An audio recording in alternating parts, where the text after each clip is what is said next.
Assalamualaikum warahmatullahi wabarakatuh. Nama saya Rizky Hidayatullah, NIM 2019 481. Saya menjelaskan asas-asas hukum perjanjian. 1. Asas kebebasan berkontrak. Asas kebebasan berkontrak dapat dianalisis dari ketentuan pasal 1338 ayat 1 KUHP yang berbunyi semua perjanjian yang dibuat secara sah berlaku sebagai undang-undang bagi mereka yang membuatnya. Asas ini merupakan suatu asas yang memberikan kebebasan kepada para pihak untuk membuat atau tidak membuat perjanjian, mengadakan perjanjian dengan siapapun, menentukan isi perjanjian, pelaksanaan dan persyaratan, serta menentukan bentuk perjanjian apakah tertulis atau lisan. Pada akhir abad ke-19,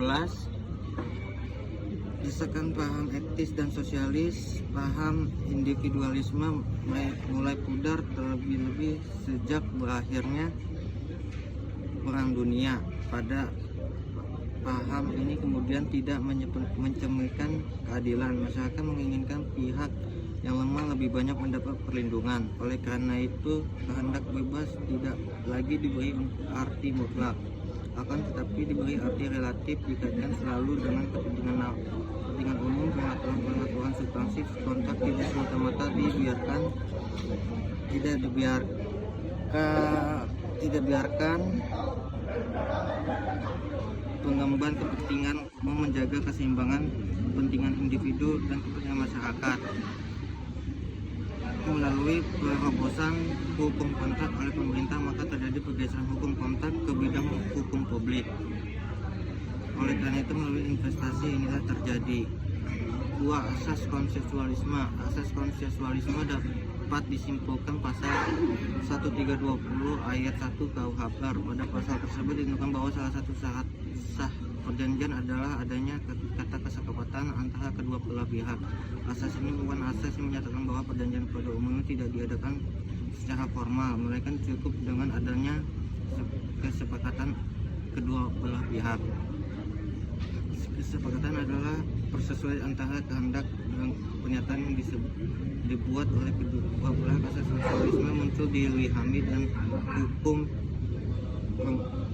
Jerman. Di dalam hukum Jerman tidak dikenal istilah asas konsensualisme, tetapi lebih dikenal dengan sebutan perjanjian real dan perjanjian formal. Perjanjian real adalah suatu perjanjian yang dibuat dan dilaksanakan secara nyata. Dalam hukum adat disebut secara kontan. Sedangkan perjanjian formal adalah suatu perjanjian yang telah ditandatangani bentuknya yang tertulis, baik tangan. Dalam hukum Romawi dikenal istilah contractus verbis litteris dan contractus innominat, yang artinya bahwa terjadi perjanjian apabila memenuhi bentuk yang telah ditetapkan. Asas konsensualisme yang dikenal dalam KUHP adalah berkaitan dengan bentuk perjanjian. 3. Asas kepastian hukum. Asas kepastian hukum atau disebut juga dengan asas pacta sunt servanda, merupakan asas yang berhubungan dengan akibat perjanjian. Asas pacta sunt servanda merupakan asas bahwa hakim atau pihak ketiga harus menghormati substansi kontrak yang dibuat oleh para pihak. Sebagai layaknya disebutkan dalam undang, mereka tidak boleh melakukan intervensi terhadap substansi kontrak yang dibuat oleh para pihak. Asas pacta sunt servanda dapat disebutkan pada 1338 ayat 1 KUHP. 4. Asas itikat baik. Asas itikat baik tercantum dalam pasal 1338 yang berbunyi perjanjian harus dilaksanakan dengan itikat baik. Asas ini asas bahwa para pihak, yaitu pihak kreditur dan debitur, harus melakukan substansi kontrak berdasarkan kepercayaan dan keyakinan yang teguh maupun kemauan baik dari para pihak.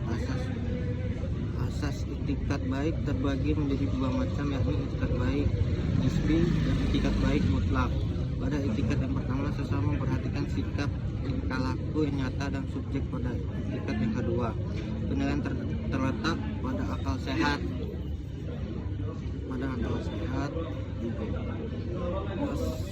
pada tahun 1918 suatu firma Belanda memesan pada pengusaha Jerman sejumlah dengan harga sebesar 1.000 gulden karena keadaan memaksa, sementara penjual dalam waktu